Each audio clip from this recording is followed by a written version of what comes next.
बिस्मिल्लाहिर्रहमानिर्रहीम अस्सलाम वालेकुम डियर स्टूडेंट्स, कैसे हैं आप सब। उम्मीद करता हूँ हर वाफिस से होंगे। स्टूडेंट्स, प्रीवियस लेक्चर में हमने class 9 mathematics chapter number 13 exercise 13.1 के पहले 7 क्वेश्चन सॉल्व कर लिए हैं। बच्चों, आज से हमने क्वेश्चन नंबर 8 अटैम्प्ट करना है। क्वेश्चन नंबर 8 की स्टेटमेंट है, a card is selected eight random from a well shuffled pack of 52 playing cards. अब बच्चों, इस क्वेश्चन में आपको सबसे पहले 52 प्लेइंग कार्ड्स के बारे में इंफॉर्मेशन होनी चाहिए। उसके लिए आप पेज नंबर आ जाएँ 250 के ऊपर। हम यहाँ पे प्लेइंग कार्ड्स के बारे में समझेंगे और इसके रिलेटेड एक एग्जांपल भी देखेंगे ताकि आपको क्वेश्चन को सॉल्व करने के लिए। स्टूडेंट्स, टोटल कार्ड्स होते हैं 52। अब इन 52 कार्ड्स में टोटल 4 तरह के सेट्स होते हैं, ठीक है बच्चों। 4 सेट्स होते हैं 52 कार्ड्स में। हर सेट में 13 पेयर्स होते हैं, ठीक है। मतलब 4 सेट्स होते हैं और हर सेट में कार्ड्स की तादाद कितनी होती है? 13। पहले में भी 13 होती है, दूसरे में भी 13, तीसरे में भी 13 और चौथे में भी 13 होती है। याद रहे, पहले जो 13 होते हैं कार्ड्स उनको स्पेड्स कहते हैं, सेकंड वाले को क्लब्स कहते हैं, थर्ड वाले को हार्ट्स कहती हैं, फोर्थ वन को डायमंड्स कहते हैं। स्पेड्स और क्लब्स का कलर ब्लैक होता है, हार्ट्स एंड डायमंड का कलर रेड होता है। क्लियर बच्चे, जो 13 आपके पास कार्ड्स होते हैं उनमें एक किंग होता है, एक क्वीन होता है, एक जैक होता है, एक एस होता है। 4 तो ये हो गए, पीछे कितने बच गए? 9, क्योंकि टोटल 13 करने हैं। तो 9 जो से हैं वो 2 से लेकर 10 तक गिनती होती है, ठीक है। हर सेट्स में इसी तरह के कार्ड्स होते हैं, मतलब किंग, क्वीन, जैक, एस और 2 से लेकर 10 तक गिनती होती है। तो सबसे पहले आपको इसको अच्छी तरह से याद करना है। 52 कार्ड्स होते हैं, 4 सेट्स होते हैं, हर सेट में 13 कार्ड्स होते हैं। स्पेड्स, क्लब्स, हार्ट्स और डायमंड्स उनके नाम होते हैं। स्पेड्स और क्लब्स ब्लैक होते हैं, हार्ट्स और डायमंड रेड होते हैं। 4 कार्ड्स किंग, क्वीन, जैक और एस होते हैं और बाकी 9 2 से लेकर 10 तक गिनती होती है। हर में एक में इस तरह से ही होता है। अब बच्चे, हम एग्जाम्पल को समझते हैं, फिर क्वेश्चन को अटैम्प्ट करेंगे। एग्जाम्पल नंबर 7 है, a card is drawn at random from a pack of 52 playing cards. What is the probability of getting a card of heart. देखें बच्चों, इसमें कहा यह जाता है कि 52 आपके पास प्लेइंग कार्ड्स हैं, उसमें से आप एक कार्ड को निकालते हैं। तो बताएं अ कार्ड ऑफ हार्ट, कि वो जो कार्ड निकलेगा उसमें हार्ट के आने के कितने चांसेस हैं। अब बच्चे, हार्ट तो हम नाम देते थे इन 13 सेट्स को। 13 सेट्स को क्या नाम देते थे? हार्ट्स का। तो हार्ट्स की तादाद टोटल कितनी है? 13 है। और टोटल कार्ड्स की तादाद कितनी है? 52 है, ठीक है। सबसे पहले हम लिखेंगे total number of cards 52 number of cards. आपको पता है जब टोटल की बात की जाती है उसको सैम्पल स्पेस कहते हैं। तो फिर number of element in sample space कितने होंगे? 52। अब दूसरी बात करनी हमने इवेंट की। इवेंट किस चीज़ का? हार्ट के कार्ड के आने का इवेंट। तो उसको नाम दे दें let A be the event of selecting a card of heart. और आपको पता है इस इवेंट में कितने एलिमेंट्स थे? अभी हमने देखा कि इसमें 13 थे, क्योंकि हम हार्ट की बात कर रहे हैं। हार्ट की तादाद कितनी है? 13। तो फिर इवेंट में कितने नंबर ऑफ एलिमेंट्स होंगे? 13। और फाइंड हमने क्या करना था? प्रोबेबिलिटी। उसका फार्मूला क्या होता है? Number of elements in event divided by number of element in sample space. Event के अंदर 13 थे, सैम्पल स्पेस के अंदर 52। सिंप्लीफाई करेंगे, 13 1 13, 13 4 52। तो 1/4% चांस है कि कार्ड कौन सा आए? हार्ट आए। अब बच्चे, इसका सेकंड पार्ट में वो कहता है कि नाइदर स्पेड नॉर हार्ट, ना ही आपके पास स्पेड्स आए, ना ही आपके पास स्पेड्स आए और ना ही आपके पास हार्ट्स आए। इनके अलावा कोई भी कार्ड आ सकता है, लेकिन ये नहीं आएगा।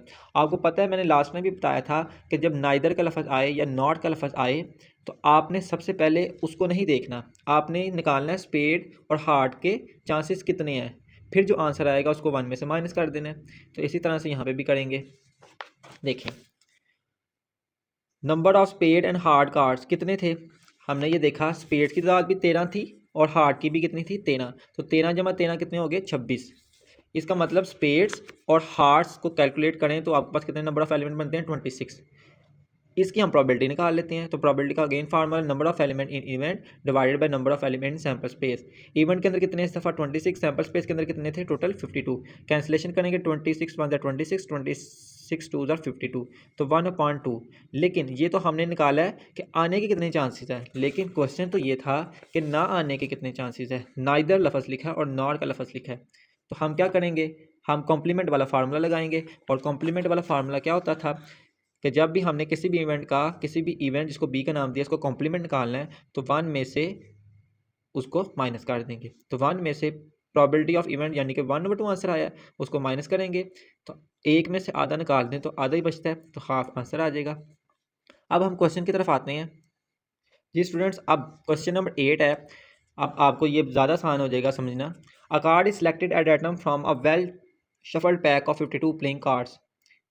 कहता है कि आपके पास 52 प्लेइंग कार्ड्स हैं, उसको आपने अच्छी तरह से शफल किया मतलब कि मिक्सअप किया है, ठीक है, कार्ड्स को, और उसमें से एक कार्ड निकाल लिया। कहता है जब आप एक कार्ड निकालेंगे तो बताएं उस कार्ड के अंदर क्वीन के आने के कितने चांसेस हैं, कि आप जो कार्ड निकाले उसके ऊपर क्वीन हो, उसके कितने चांसेस हैं वो हमने फाइंड आउट करना है।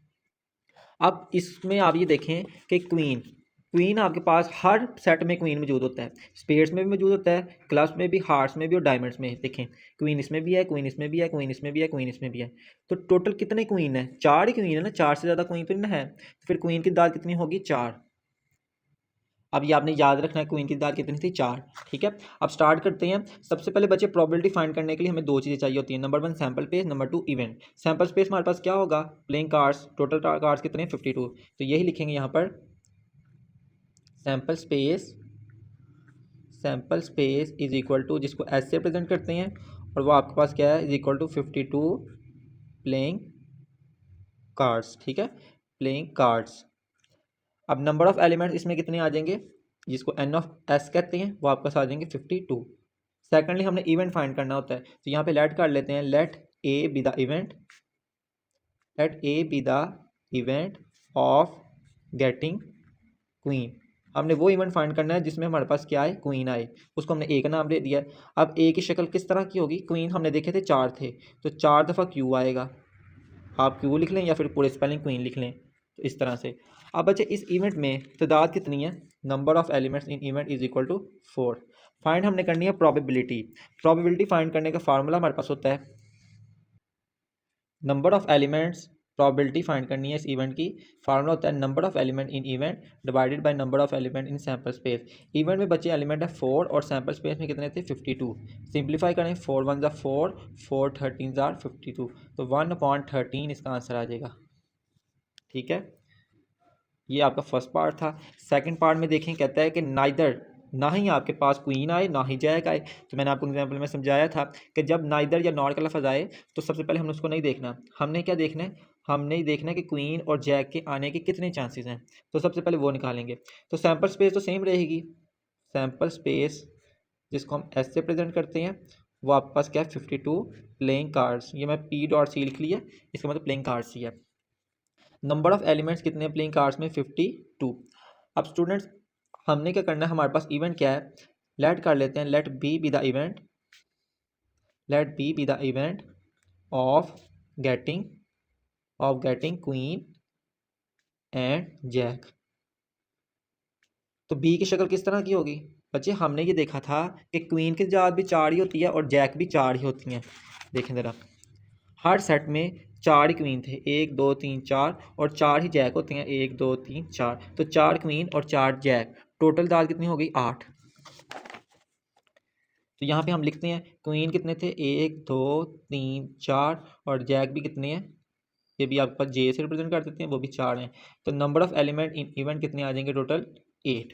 ठीक है, अब हमने इसकी प्रोबेबिलिटी फाइंड करनी है, जिसका फार्मूला होता है number of element in event divided by number of element in sample space. Event के अंदर 8 है और सैम्पल स्पेस के अंदर 52 है। सिंप्लीफाई करेंगे, 4 2 8 और 4 13 52, तो 2/13। अब स्टूडेंट्स हमने तो इवेंट वो फाइंड किया है जिसमें जैक और क्वीन आए, लेकिन पूछा ये गया था कि जैक और क्वीन ना आए। तो जब ना आए के लिए निकालना है तो इसका कॉम्प्लीमेंट निकाल लेते हैं। अब तो कॉम्प्लीमेंट निकालने का फार्मूला क्या होता है? पी ऑफ बी का complement is equal to 1 minus P of B. तो 1 में से सब्ट्रैक्ट कर देंगे जो आंसर आया था, 2/13। सिंप्लीफाई करते हैं, 13 1 13, 13 1 13 माइनस 2 11/13। तो ये final answer. Students next question number 9 है, a card is chosen at random from a pack of 52 playing cards. इसमें भी बेटा हमारे पास कितने हैं? 52 प्लेइंग कार्ड्स हैं। Find the probability of getting a jack. तो बताएं कि जैक के आने के कितने चांसेस हैं। अब हम अगेन अगर देखें तो बच्चों जैक जो से आपके पास जैक कितने होते हैं, 4 हैं। हर सेट के अंदर एक इसमें भी जैक है, एक इसमें है, एक इसमें और एक इसमें, टोटल जैक कितने हैं, टोटल 4 हैं। तो जैक की दाल कितनी होगी, 4, ये आपने याद रखनी है। स्टार्ट करते हैं। सबसे पहले हमने क्या लिखना होता है, सैंपल स्पेस। बच्चों यहाँ पर आ जाएगा sample space,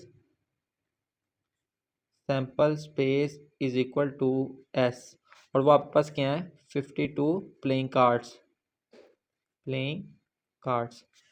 number of elements कितने आ जाएंगे सैंपल स्पेस में, 52।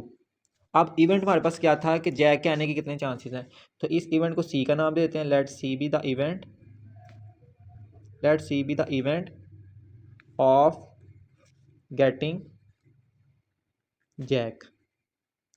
तो फिर इवेंट की शक्ल किस तरह की होगी, जैक आपके पास कितने थे, 4, तो 4 दफ़ा जे लिख लेते हैं, और इसके अंदर नंबर ऑफ एलिमेंट्स कितने आ जाएंगे, 4। ठीक है। अब प्रोबेबिलिटी फाइंड कर लेते हैं, और प्रोबेबिलिटी फाइंड करने का फार्मूला आप फेमिलियर है। Probability of event is equal to number of element in event divided by number of element in sample space. Event में अंदर 4 और सैंपल स्पेस में है 52, सिंप्लीफाई करेंगे 1/13 आंसर आएगा। इसी का बच्चों सेकंड पार्ट की अगर बात करें तो इसमें अगेन आपको यही कहा जाता है कि नो डायमंड, फिर डायमंड ना आए, बाकी जो सा मर्जी कार्ड आ जाए लेकिन डायमंड ना आए। अब पहले ये देखिए डायमंड है क्या। डायमंड तो बेसिकली बच्चे इस पूरे सेट का नाम होता है, ना कि किसी कार्ड का नाम। तो उसने कहा था कि डायमंड ना आए, तो अगर डायमंड ना आए हम ऐसा करते हैं कि डायमंड के आने के चांसेस फाइंड कर लेते हैं और उसका फिर कॉम्प्लीमेंट निकाल लेंगे। ठीक है। तो उससे पहले आपको ये पता होना चाहिए कि डायमंड हैं कितने हैं। डायमंड पूरे सेट को कहते हैं, वो आपके पास 13 होते हैं। ठीक है। तो इसी तरह से करेंगे। उसने कहा था ना आए, हम उसके आने के चांसेस फाइंड करते हैं पहले। तो अगेन उस तरह से आपके पास number of element in sample space कितने रहेंगे, 52, और लेट कर लेते हैं, let D be the event of getting diamond, of getting diamond. तो फिर डायमंड जो सा आपने इवेंट नाम दिया डी, उसकी शक्ल किस तरह से होगी, वो आपके पास टोटल कितना होता है, 13 का सेट्स होता है ना, तो यहाँ पे हम लिख लेते हैं 13। ठीक है। तो number of element in event कितने होंगे, टोटल 13। ठीक है। अब इसकी प्रोबेबिलिटी फाइंड करते हैं। तो P of D is equal to number of element in event divided by number of element in sample space, तो आ जाएगा 13/52।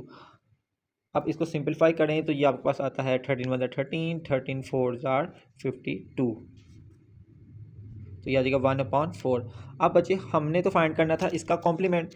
हमने डायमंड के आने की प्रोबेबिलिटी फाइंड कर ली ना, लेकिन उसने कहा था कि ना आने की कितनी है, तो फिर इसका क्या कर लेंगे, कॉम्प्लीमेंट फाइंड कर लेंगे। पी ऑफ डी का complement is equal to 1 minus P of D, तो ये आ जाएगा 1 माइनस 1/4। एलसीएम लेते हैं, 4 1 4 माइनस 1, 4 1 4 माइनस 1 3/4, तो ये आपके पास फाइनल आंसर। ठीक है बच्चों, इस तरह से आपका एक्सरसाइज नंबर 13.1 कंप्लीट होती है। अगर आपको इस पूरी एक्सरसाइज में कोई कन्फ्यूजन रही हो तो आप कमेंट में लाजमी पूछिए, ताकि नेक्स्ट एक्सरसाइज स्टार्ट करने से पहले प्रीवियस को क्लियर किया जाए। बाकी नेक्स्ट हम इंशाल्लाह 13.2 स्टार्ट करेंगे। अगर आप चैनल पे न्यू हैं तो चैनल को सब्सक्राइब करें, बेल आइकन को प्रेस करें, ताकि आपको नेक्स्ट वीडियो का नोटिफिकेशन पहुंच सके। बाकी अपना ख्याल रखें। अल्लाह हाफिज़।